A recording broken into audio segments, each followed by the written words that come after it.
Story RH, le podcast RH qui ne vous raconte pas d'histoire. Bienvenue à toutes, bienvenue à tous. History is made of stories.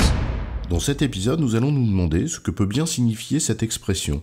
Remettre l'humain au cœur de l'entreprise, le management, la relation client ou tout ce que vous voulez.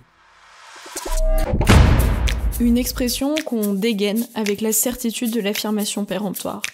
Comme si on brandissait une devise pour conjurer ce que l'on ne fait pas ou ce que l'on n'est justement pas.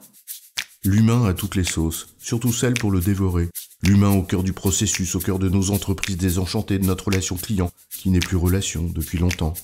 Sans compter sur ceux qui le découvrent et qui en font un concept, comme on s'approprierait l'air qu'on respire, parce qu'on s'étouffe dans nos certitudes, ou qu'on cherche à capter la lumière. Alors on invente l'humain dont on se réclame soudainement et qui masque nos insuffisances. Le processus merde parce qu'on a détruit l'autonomie, c'est pas grave, on va remettre de l'humain dans tout ça. Les salariés témoignent de leur souffrance au travail, on va mettre de l'humain dans tout ça. Puis on applaudira leur courage du haut d'un balcon, un verre de vin à la main. Puis, quand ça merdera, parce que l'être humain est justement humain, on invoquera le même facteur humain, pour ne pas toucher à la belle horloge qu'on veut bien régler, parce que cela nous rassure. Mais ça veut dire quoi en vrai, ces jolis mots ? Remettre l'humain au cœur, à défaut de l'avoir chevillé au corps. C'est quoi l'histoire ? Putain, encore une fois, les mots vides ou valises, ou les mots valises qui nous vident. Revenons à ce mot, l'humain. Le mot dit. Qui désigne une catégorie, nous en tant qu'êtres, humains ou pas, et qui nous renvoie de ce fait à un sens éthique, à un ensemble de comportements que certains appellent de leur vœu, justement, quand l'être humain n'est pas si humain que ça. Ou qu'il l'est, trop. Rappelle-toi la formule de François de Sales. Là où il y a de l'homme, il y a de l'hommerie. Et c'est bien de ça dont on parle ? Ce que les antiques appelaient vertu. En résumé, un comportement décent qui respecte l'autre, qui respecte l'humain en tant qu'être. Un témoignage d'humanité. Rousseau, celui du ruisseau de Gavroche, écrivait, je cite, « Homme, soyez humain, c'est votre premier devoir. » C'est de cela dont on parle, oui. Être humain n'est pas donné aux êtres humains, mais ils peuvent en faire le choix. Un potentiel qu'on invoque dans cette fameuse expression, l'humain au cœur. Une forme de décence, de common decency ou de décence ordinaire selon les mots de George Orwell. Un peu de dignité, bordel, en d'autres termes, qui se dessine d'un trait entre d'un côté la barbarie, très humaine, et de l'autre, l'humanité. Sauf qu'en vérité, les deux sont en nous. Désigner l'autre comme barbare, c'est la première des barbaries, celle qui consiste à ne pas reconnaître l'être humain comme un être humain. Cette même barbarie, ces monstres qu'il faut laisser sortir si on ne veut pas que ce soit eux qui nous bouffent, pour reprendre les mots de Depardieu dans son livre Monstres, en parlant d'un potier du Berry. Alors en entreprise, la frontière entre l'inhumanité du processus rigide, de l'organisation sans faille, qui peut parfois détruire le sens et l'autonomie de celles et ceux qui travaillent, exposés à des injonctions contradictoires, entre la prescription et le réel qu'ils vivent. Et qu'on baptise pudiquement expérience. Tiens, encore un mot creux dont on croit faire un concept. C'est cela qui est inhumain. Le rouleau compresseur de la grande machine qui ne laisse plus de place à la vie. Alors elle s'échappe, ailleurs. Parce qu'il faut bien que ça sorte, comme les monstres de Depardieu.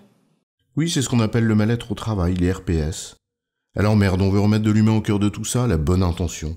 Moi je suis contre la guerre parce que c'est moche et contre la maladie et les petits ours qui meurent sur la banquise. And so what ? On a l'impression de voir la même formule que celle que l'on a mise sur tous les rapports annuels des boîtes cotées. Il n'est de richesse que d'hommes, de Jean Bodin. Sauf que le pauvre a dû bien plus d'une fois se retourner dans sa tombe, car la pensée de Jean Bodin invitait dans la foulée à la question de la répartition de cette même richesse. La formule fait plaisir, on remet de l'humain au cœur, comme si on mettait de l'huile dans des rouages rouillés. Non, remettre de l'humain, ça veut dire une seule chose. Est-ce que nous faisons preuve d'humanité dans ce que nous faisons ? Et faire preuve d'humanité, cela veut dire respecter profondément l'être humain. C'est être digne de ce que nous sommes. C'est rejeter tout ce qui fait notre potentielle inhumanité. C'est contrôler nos monstres. Or en entreprise, faire preuve de cette humanité-là exige du courage, parce que ça risque bien de remettre en cause bien des choses.